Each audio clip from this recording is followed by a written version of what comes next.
여러분, 혹시 이런 섬뜩한 예측을 들어보신 적 있으신가요? 2026년, 대한민국에서 가장 많은 자영업자들이 결국 문을 닫게 될 업종은 과연 어디일까요? 단순히 몇몇 가게의 이야기가 아니라 수많은 이들의 꿈과 희망이 좌절될 것이라는 냉혹한 통계 말입니다. 그리고 이 충격적인 예측 뒤에는 과연 어떤 불편한 진실이 숨어 있을까요?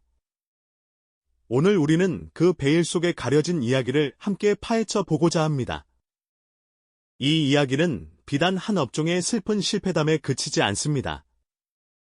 우리 사회를 관통하는 경제의 큰 흐름은 물론 빠르게 변모하는 소비자의 마음, 그리고 때로는 우리의 기대를 저버리는 정책의 맹점까지 우리 주변의 모든 경제 활동에 깊은 통찰을 선사할 중요한 경고등이 되어줄 겁니다.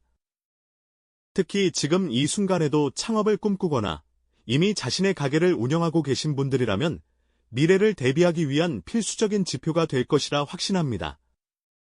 자, 그럼 본격적으로 그 예측된 재앙의 그림자를 들이운 곳이 어디인지부터 살펴볼까요? 2026년 폐업률 1위라는 불명예스러운 꼬리표가 붙을 것으로 지목된 특정 자영업 업종이 있습니다. 어쩌면 여러분의 생각과 크게 다르지 않을 수도 있고, 혹은 예상 밖의 결과일 수도 있겠죠. 이 업종은 현재 표면적으로 보기에 그야말로 사면초가에 놓여 있다고 해도 과언이 아닙니다. 길거리를 걷다 보면 쉽게 마주치는 텅 빈 상가 창문에 붙어있는 임대 딱지는 한때는 꿈과 활기로 가득했던 공간들이 이제는 스산한 기운마저 감돌며 깊은 침묵 속에 잠겨있음을 여실히 보여줍니다. 이런 풍경은 단순히 몇몇 가게의 문제가 아니라 특정 업종 전체가 겪고 있는 깊은 시름을 대변하는 듯합니다. 그렇다면 대체 무엇이 이토록 암울한 예측을 가능하게 했을까요? 단순히 느낌적인 느낌으로 이야기하는 것이 아닙니다. 수많은 경제 전문가들의 면밀한 분석과 객관적인 데이터가 이 섬뜩한 미래를 가리키고 있습니다. 예를 들어, 특정 업종의 신규 창업 대비 폐업률은 이미 위험 수위를 넘어섰다는 통계가 발표되었고요. 시장 포화도 지수 역시 한계치를 훨씬 뛰어넘은 상황이라는 거죠. 여기에 더해 빅데이터를 기반으로 한 소비 트렌드 변화 예측 모델에서도 해당 업종의 미래 전망은 그리 밝지 않다는 결과가 꾸준히 보고되고 있습니다. 이러한 수치들은 마치 거대한 빙하의 일각처럼 우리가 미처 알지 못했던 심연의 문제들을 경고하고 있는 셈입니다. 창업 박람회장을 가보면 여전히 희망에 부푼 예비 창업가들의 열기로 가득합니다. 하지만 그들의 얼굴 한편에는 알 수 없는 불안감과 걱정의 그림자가 드리워져 있는 것을 발견할 수 있죠. 새로운 시작에 대한 기대와 동시에 혹독한 현실에 대한 막연한 두려움이 공존하는 복잡한 심경일 겁니다. 실제로 많은 이들이 이 업종이 과연 괜찮을까 하는 의문을 품으면서도 달리 뾰족한 대안을 찾지 못해 결국 뛰어들게 되는 현실도 적지 않다고 합니다. 이러한 상황들이 겹겹이 쌓여 결국 2026년이라는 특정 시점에 가장 많은 폐업을 겪게 될 업종으로 지목되는 비극적인 결과를 낳게 된 것이죠. 우리는 오늘 이 특정 업종이 직면한 표면적인 어려움들을 넘어 왜 이런 예측이 나올 수밖에 없었는지 그 근본적인 원인들을 하나하나 짚어볼 예정입니다. 단순히 눈에 보이는 현상만을 탓하기에는 너무나도 복잡하게 얽힌 실타래 같은 문제들이 숨어 있으니까요. 이 업종의 위기는 단순히 개인의 경영 능력 부족이나 운이 없어서 벌어지는 일이 아닐 겁니다. 거대한 경제적 구조의 함정, 끊임없이 변화하는 사회와 소비 행태의 역습, 그리고 때로는 국가의 정책과 제도가 들이온 그림자까지 다양한 관점에서 이 문제를 심층적으로 분석해야만 그 숨겨진 비밀을 온전히 이해할 수 있을 겁니다. 다음 이야기에서는 그 첫 번째 관점, 바로 경제적 구조의 함정에 대해 더 깊이 들어가 볼까요? 네, 그럼 지난 시간에 이어서 2026년 폐업 1위 업종으로 지목된 이 특정 분야가 왜 그토록 위태로운 상황에 처하게 되었는지 그 첫 번째 이유부터 함께 들여다볼까요? 바로 경제적 구조의 함정이라는 무거운 주제입니다. 이 업종이 가진 고질적인 약점들이 어떻게 자영업자들을 벼랑 끝으로 내몰고 있는지 그 숨겨진 이야기들을 지금부터 자세히 풀어보겠습니다. 가장 먼저 눈에 띄는 것은 바로 과도한 경쟁 아닐까요?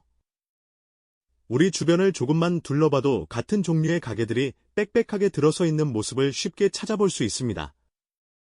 마치 붉은 바다, 즉 레드 오션이라는 표현이 딱 들어맞는 상황이죠. 누구나 비교적 쉽게 시작할 수 있다는 인식이 만연해지면서 너도나도 뛰어들다 보니 시장은 순식간에 포화 상태가 되어버렸습니다. 골목 하나 건너 같은 간판이 즐비하고 옆 가게와 똑같은 메뉴를 팔며 가격 경쟁에 돌입하는 악순환이 반복되는 거죠.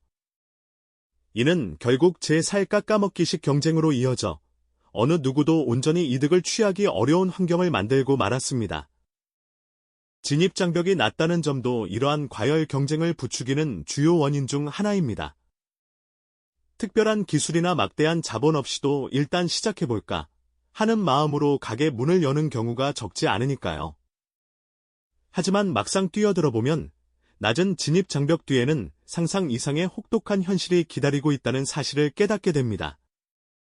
쉽게 들어온 만큼 살아남는 것은 결코 쉽지 않다는 잔혹한 진실이죠.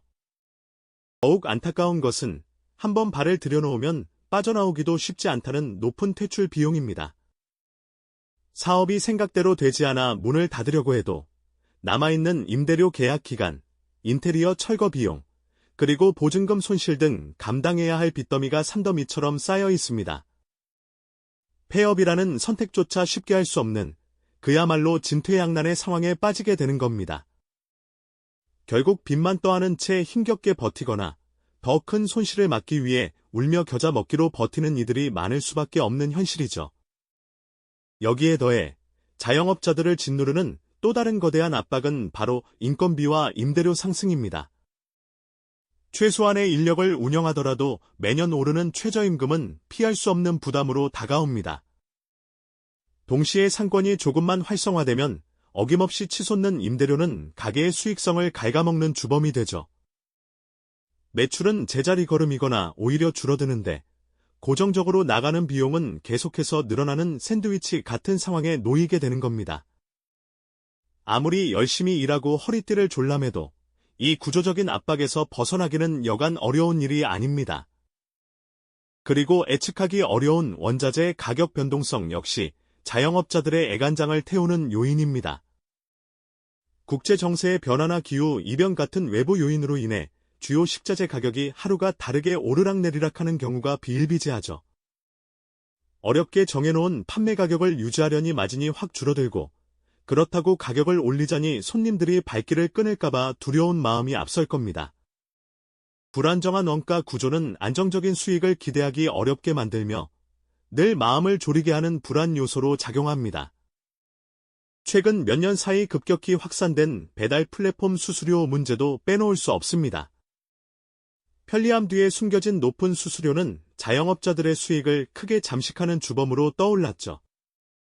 주문 한 건당 플랫폼에 지불해야 하는 수수료, 배달 대행료, 광고비 등을 모두 제하고 나면 정작 점주에게 돌아오는 순이익은 생각보다 훨씬 적은 경우가 다반사입니다.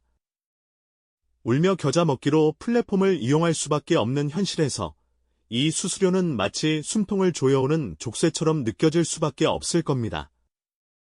이처럼 과도한 경쟁, 낮은 진입장벽과 높은 퇴출 비용, 끊임없이 오르는 인건비와 임대료, 불안정한 원자재 가격, 그리고 배달 플랫폼 수수료까지.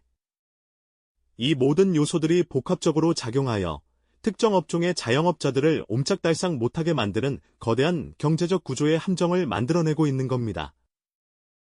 개인의 노력이나 열정만으로는 도저히 극복하기 어려운, 마치 깊은 늪과도 같은 상황에 빠져버린 것이죠. 다음 시간에는 이러한 경제적 압박 외에 우리 사회의 변화와 소비 행태가 이 업종에 어떤 역습을 가하고 있는지 함께 살펴보겠습니다.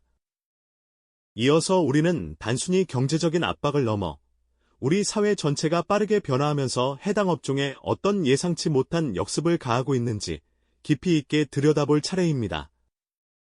시대의 흐름과 소비자의 마음이 어떻게 변해왔는지 살펴보면 왜 특정 업종들이 위기에 봉착했는지 좀 더 명확하게 이해할 수 있을 겁니다. 가장 먼저 눈에 띄는 변화는 바로 1인 가구의 폭발적인 증가입니다. 과거처럼 온 가족이 모여 식사를 준비하고 즐기던 풍경은 이제 점차 찾아보기 어려워지고 있죠. 혼자 사는 분들은 번거롭게 요리하기보다는 간편하게 한 끼를 해결하려는 경향이 강합니다.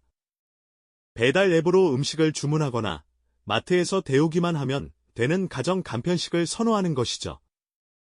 이러한 소비 패턴은 대형 식당이나 복잡한 메뉴를 제공하는 업종에는 치명적일 수밖에 없습니다. 소량 구매, 즉각적인 만족, 그리고 다양한 선택지를 원하는 1인 가구의 니즈를 충족시키지 못한다면 그들의 발길은 자연스럽게 다른 곳으로 향하게 될 겁니다. 마치 혼자 먹기 좋은 작은 밥상이 대세가 된 것처럼 말이죠. 여기에 고령화 현상도 무시할 수 없는 변수로 작용합니다. 인구 구조가 점차 고령층 중심으로 재편되면서 이들의 소비력과 생활 방식이 시장에 미치는 영향이 커지고 있죠. 어르신들은 젊은 세대와는 다른 식습관과 건강에 대한 인식을 가지고 계십니다. 자극적인 맛보다는 건강하고 편안한 음식을 선호하고 조용하고 여유로운 분위기에서 식사하기를 원하시죠. 또한 디지털 기기 사용에 익숙하지 않은 분들도 많아 복잡한 키오스크 주문이나 배달앱 이용에 어려움을 느낄 수 있습니다. 특정 세대에만 초점을 맞춘 서비스는 변화하는 인구 구성에 발맞추기 어려워질 수밖에 없는 겁니다. 마치 새로운 언어를 배우는 것과 같은 장벽이 생긴 셈이죠.